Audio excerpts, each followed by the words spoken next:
Lenga the Melanin Darkie, and welcome back to my channel. If you're new here, thank you so much for clicking on this video. I hope you do learn something and I hope you just enjoy watching this video. And so today I'm going to be sharing with you a personal story. This is my first time sit down video. So be kind, be nice, be nice. So I'm going to be telling you a story of my first time traveling out of the country. I'm from Zambia and I traveled to Indonesia. So this is going to be done in 3 parts. The first part I'm going to be telling you the reason why I went, and in the second part I'm going to be telling you, in the first part rather, why I went and how my journey was, and in the second part I'm going to be telling you things to do where I went and the things that I enjoyed the most, and in the third part I'm going to be telling you tips of how to successfully be a first-time traveler, or mistakes that I made that you can avoid, because I wouldn't have learned to be the way I am now if I didn't experience whatever happened on my way to where I went. And I just realized that it doesn't really matter just how much experience you have being a traveler, because I'm always that person that says, okay, I want to travel to so many countries, I want to travel to so many provinces, and then I'll be able to share that with viewers, because I love to travel a lot. I don't get to do it as often as I want to, but if I can share even one tip that will help somebody out there travel better, my job is done. My job is done. That's all I wish, and I wish that so many people would experience the world, especially black people. We need to travel more and change the narrative of how people view travelers who are black. There's more to black people than just our struggles. We are people that are fun, we are so diverse and the same at the same time, which I just discovered. But anyway, let me not preempt. So enjoy my video, and I hope you do subscribe. I wish to see more of you, and please let me know what content you want to see on this channel. So see you on the flip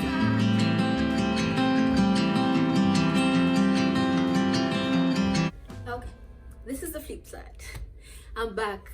So in 2018 I decided to contest for a pageant. It was called Miss Lumiere, and under that there were 2 other titles. There was Miss Tourism Worldwide Zambia, and there was Miss Global, I'm not really sure, but my target was Miss Tourism, because I love to travel. My dad used to be a travel junkie, and he would have like all of these tapes of the northern part of Zambia before it even became the northern circuit. He had all of these tapes, and he would teach me things about tourism, and I just knew in my heart that I want to travel. Even before he passed, may he so rest in peace, I just knew that I want to travel and I want to see more. So while he was alive, he did take me to a lot of places, and that tourism thing just stuck with me, and I still want to know more about my country. So that's how I decided to enter this pageant, Miss Tourism Worldwide, and my target was just Miss Tourism Worldwide. I didn't even know what the other 2 titles were about, because you know when you have just like one vision and you just want to focus. That was me. To God with the glory, I did scoop the Miss Tourism title, because everything I would say I would relate to tourism, and I studied a lot, plus the experiences that I had. So I managed to get the title, and then the good part started. Guys, I only had 2 weeks to prepare. I was running on caffeine in that 2 weeks. At some point I gave up, but again, to God be the glory, things just worked out. That moment my uncle managed to book me a ticket. God bless that man. God bless you, Uncle K. I know you see this. God bless you, like even beyond what you do for me. He's like my second father. He's my father, guys. I've been blessed enough to have 2 fathers in my life, which is something that rarely happens. But I started preparing, so I started pushing for wardrobe now. Tried to talk to so many designers. I mean, like, guys, why are designers so hard to talk to? Anyway, I understand. I'm in the industry. It's not easy to raise money and for somebody to just come about. And I was a newbie by then. I didn't really know much about modeling, and most people didn't know me in the industry. I only had one goal: to promote tourism, and that was my starting point. If you want to know more of my modeling journey, just let me know in the comments. I will share that. But we managed, and my national director brought me some clothes, and off we went to Miss Tourism. So now at the airport, I booked Ethiopian Airlines. At the airport, I was so excited, and the drama started. The drama started. So my national director and her partner were tasked to bring me a flag. So what happened was they asked like a previous contestant from somewhere else that went for an international pageant to lend us a flag, and she agreed until the very last day. So she changed her mind, and I came to find out about this at the airport. So there I was, going to represent Zambia without a flag, and I'm like, okay. But there was nothing I could do. The plane was going to leave. I was so excited. My mom was there, my friends were there, we took pictures, and off I went, and I was being toured. Like, it was so exciting, you know, like I was like a baby in a candy shop. I love to travel. I really do. I feel so passionately about travel. And yeah, I was like a baby in a candy store. I went upstairs, I started checking out the crafts shop. I love me some crafts. I started checking out the crafts shop, and as well reading about Zambia and those, you know, stores that where they sell Zambian stuff, but I still couldn't find a flag even there. So the plane landed late because it was raining. The plane landed late, they apologized and stuff. So now, not knowing that it had cut into my, what do you call it, check-in time. So what I was supposed to do was, immediately I landed, I was supposed to check in for my next flight. Hey, child of God was so excited to be at the airport, and I went exploring. By the time I came back, I asked which gate am I supposed to go to, and somebody just misguided me. And there was so much happening. I honestly don't exactly remember the details of what happened and why I missed my flight, but I remember being misguided by this person that worked at the airport, and I was shown the wrong gate. So I'm there standing in the line trying to check in, and I show them my boarding pass, and she's like, no, your plane is on the other side. And I'm like, huh? What's honey?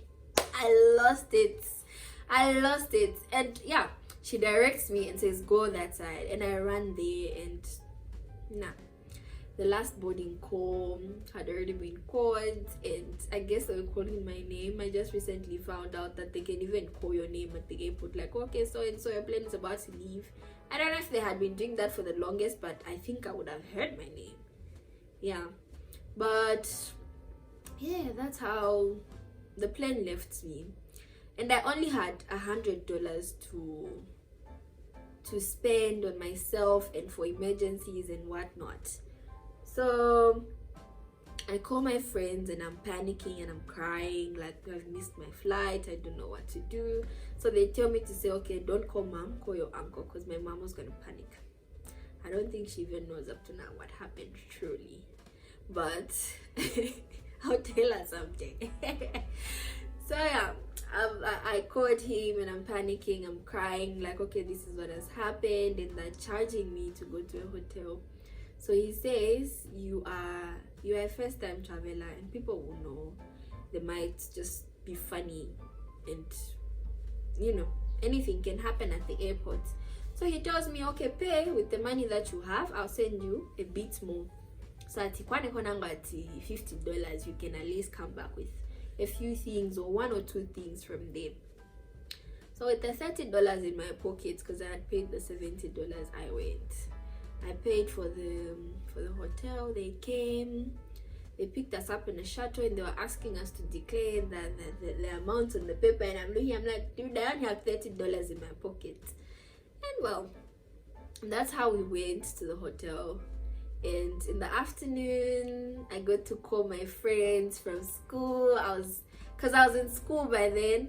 I called my friends from school and I'm telling them to say, no, I'm in Ethiopia, and I was showing them the roads, or on a bus coming back because of the time difference. They were coming back from school, so they were all able to see where I was. It was so exciting. I had, I think, the best jollof rice.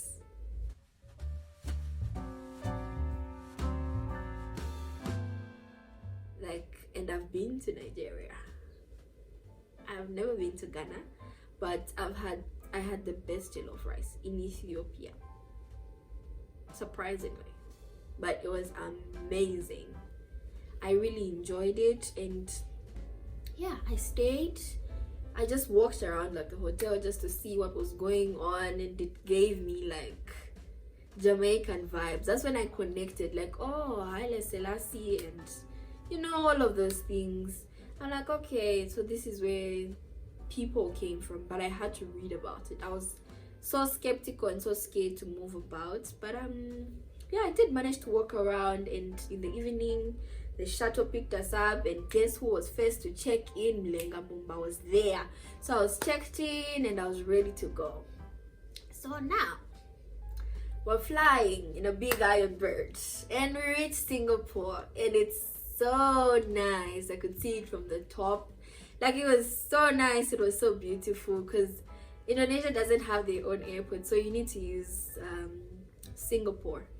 So we reached in Singapore, and I'm so excited. I reach, and I'm moving, and I'm checking. I don't know if it's checking in or whatever they call it, that part when you land. And then I meet immigration officers, and I'm like, okay, stay cool. I know you got this. Stay cool. So I stayed cool because I was literally prepped at school. My, what is it called? Our dean of students. He literally printed out a form for me. Like, they were so sweet. He printed out a form for me to teach me rules of how to act at the airports, what to do, what not to do. And he was running me through, like, I literally had a lecture on top of lectures. So he was running me through, he was making me follow him and repeating what he was reading out to me. My mom also prepped me because she works in immigration. My uncle too. He would push me. Like, that was so sweet. I had such a supportive bunch of people, including my friends, even though they knew, like, I had 0 kobo in my account, but they're like, Ukaya, you go. I'm like, okay, well, we'll see. So I met the immigration, and I'm like, oh, okay.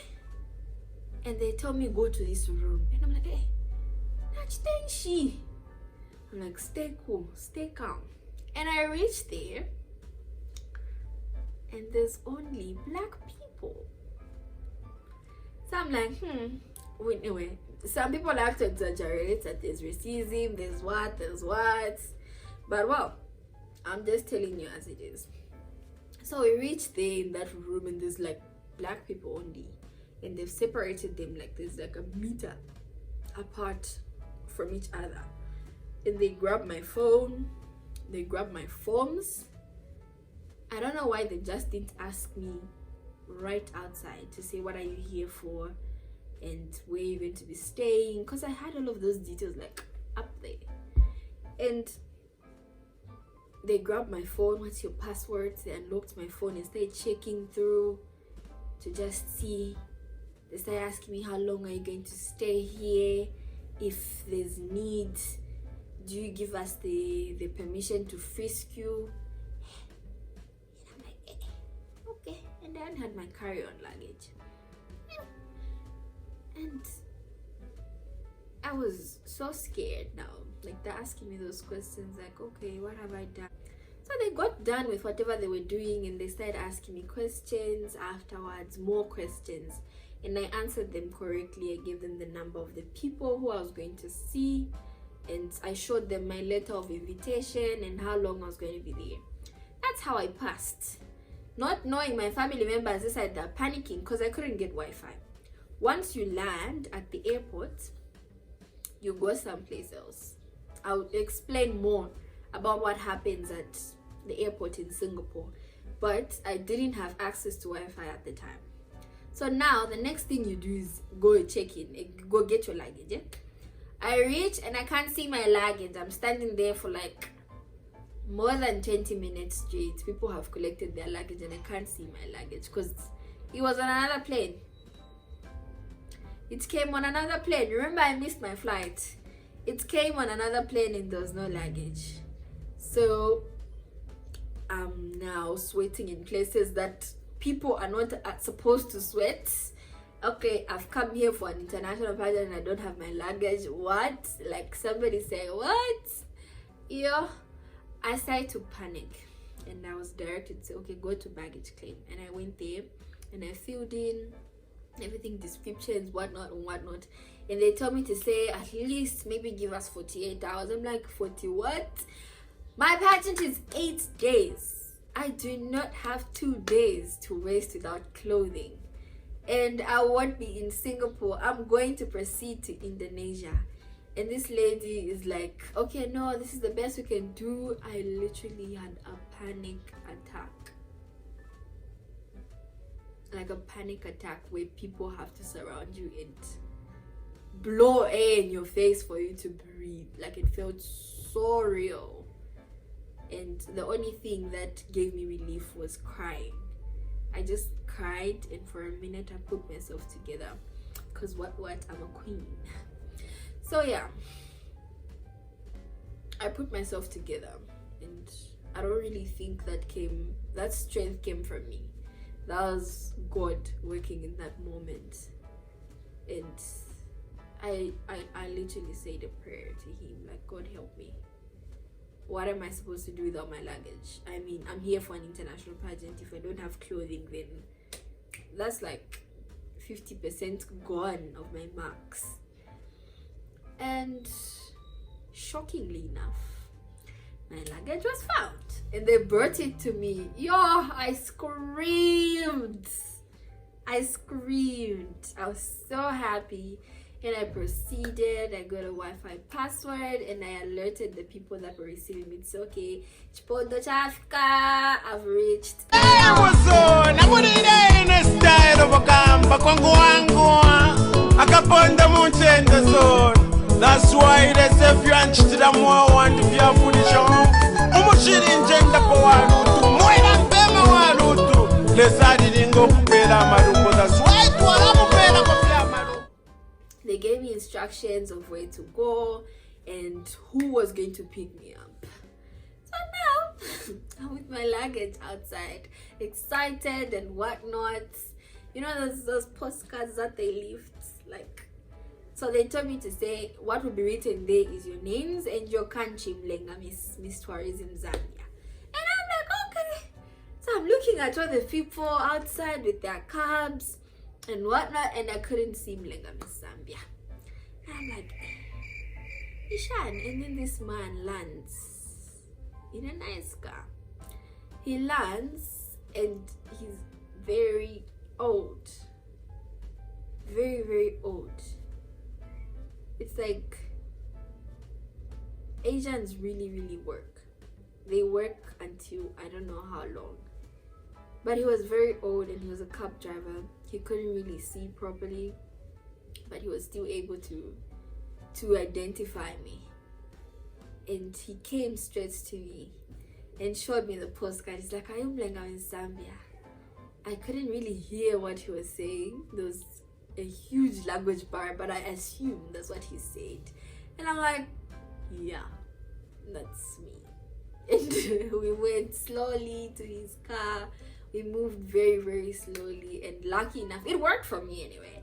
It worked to my advantage because I was able to take videos. I was able to take in the atmosphere. Like, guys, what you see in Crazy Rich Asians is the stuff. It's so nice. Like, the atmosphere was just different. I was seeing skyscrapers. I was seeing how they're developing their slums, because he was driving so slowly, and then we got lost. I'm like, Okay. So we got lost. And now we can't communicate because he can't hear a word I'm saying. I can't hear a word he's saying. But I switched on my, what is that? Find my iPhone. So my family was able to track where it was going.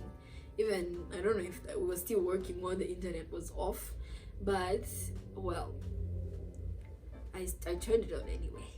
So now we call the global director and I tell her to say, okay, we are lost. Like I was calling her on his phone. I asked, I don't know how many times I said it, but we finally got to that understanding to say I needed his phone to call her. So we call her and I explained to her to say we are lost, this is where we are, and they send us a new location. They sent us a new location and we were able to follow it. So it's in the middle of the mall where we were. You pass through the mall and then there's a place called Singapore Tourism Center. So they teach you all about Singapore. It's actually called Singapore Visitors Center and they give us this cute bag. I feel like we should have that in Zambia. I don't know if we do. I think like something like that was established here under the Ministry of Tourism. So they teach you about Singapore, what to expect, what the people are like, the food, places to go. And we had like that whole lecture. And everyone had arrived. They were looking all pretty because girls arrived the previous day. And they were looking all pretty in their branded t-shirts. And I was just there, jet lagged. But anyway, I enjoyed learning because, like I said, I love tourism. So I enjoyed learning and they gave us like little snacks. And I was enjoying them. And a few girls were welcoming. Some were like, you know how it is when you're the new girl. Some were like staring at me and I'm like, okay, please don't look at me that much. I do not have the capacity to take in and even start thinking of what you're thinking of when you're looking at me. Well, let's just say the day ended well and I was helped out. Like everybody just saw me struggling because I was with my bags. Everybody was just like with small bags. Some girls were kind enough to help me out and we loaded our stuff on the bus and we went to the hotel and it was really nice. It was very, very nice. We don't have ambassadors to, as Zambians, we don't have ambassadors to Singapore and Indonesia. By then, I don't think we still do. But we only had an ambassador to Malaysia. So I was given the number to call and I explained the purpose of my visit and how long I was going to be there. And they were willing enough to take care of me. Like, okay, if you want to see Malaysia, if you have enough money, come to Malaysia, we can show you around and whatnot. I'm like, okay, sure thing. And yeah, I was just like on a nice balcony and from there, it was like on a hill or something. And from there, you could see the city. I enjoyed the view. Like, that's what really brought calmness to my soul. I was just there, seated still, and just taking in the moment. I'm like, I'm really here. I'm really here after such a long journey. First of all, going through the pageant in my local pageant was not easy at all. The girls were very competitive and they were good. And then the 2 weeks, the airports, like, I was there, and then I meet this person that just starts telling me about Singapore. I barely remember who they are, but I was just like listening to them, and they told me about Singapore because I didn't have the chance to visit. Other girls had the chance to even go to a hotel and have dinner there, but I didn't. So, well, so that's how I arrived. I arrived and I had a chance to chat with my roommates. I asked them a few questions. They updated me on what had happened the previous night and what they just thought of the place. We're 5 in one room. It was like a backpackers arrangement, like 5 different beds. So with the 5 of us, we had a shower, then we went to dinner. It was such an amazing place. I think that was like one of my favorite dinners. It was, maybe it was because it was my first and we had like these really, really nice costumed mascots come and dance for us. Asians are so welcoming. They are really, really welcoming. So they came to dance for us. And then there was this man that was explaining about the food that we're eating. They just like kept bringing things and things and things, and I'm just sampling food. It was so amazing. I really, really enjoyed it. And what happened afterwards?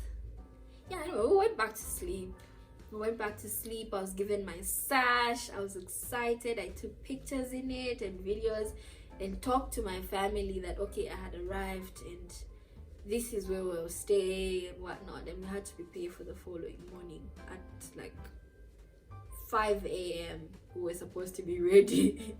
At 5 a.m. we're up and on to the next place.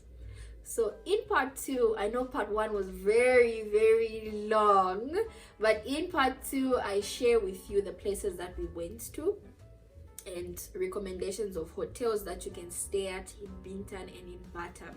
These are islands in Indonesia. Believe me, they are beautiful. There's like a beautiful experience. Indonesia is just a really beautiful country, honestly. But watch out for part 2. You remember those to my DVDs for part 2. Just when it starts getting nice and then they like part 2. So this is me doing the part 2. I hope you do come back. I really, really do hope you do come back. And I hope you enjoyed watching this vlog. So bye. Thank you for watching my vlog. If you made it to this end, I love you so much. I sure do hope to see you in the next part of the vlog.